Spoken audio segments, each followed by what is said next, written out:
सबसे पहले तो मैं मेरे सम्माननीय मित्र आदरणीय प्रकाश जी कानूंगो का आभारी हूं कि उन्होंने मुझे सन टू ह्यूमन दिखाया, परमाले जी से सानिध्य करवाया।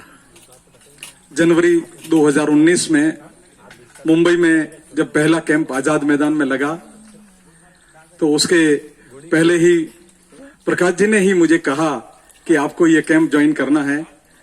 तो मैंने कहा कर लेते हैं। हमेशा मेरे कई वर्षों से मुंबई में करीब मैं 20 वर्षों से हूं।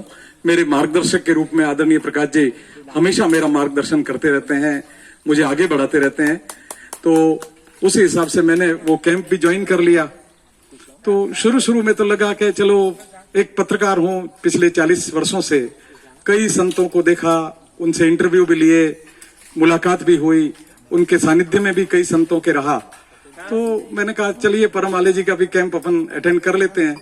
लेकिन उसके पहले जब मैंने मेरी बिल्डिंग में ध्यान जी और कृष्ण सूर्या जी शायद थे, उनका जब डेमो करवाया तो मैंने बड़े यूं आग्रह पर करवा तो लिया, लेकिन समझ में नहीं आई कि ये क्या करना चाहते हैं। पर जब उन्होंने डेमो लिया तो वापस मन बन गया कि ये मुझे कैंप ज्वाइन करना चाहिए।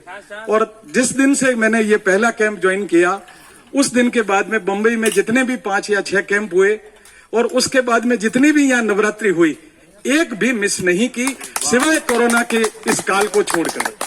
जो अभी लॉकडाउन के पीरियड में जो 2 नवरात्रि गई उसमें नहीं आ पाया क्योंकि ट्रेनें भी बंद थी, कोई आने के साधन नहीं थे और अचानक टिकट कैंसिल भी करवाना पड़ा।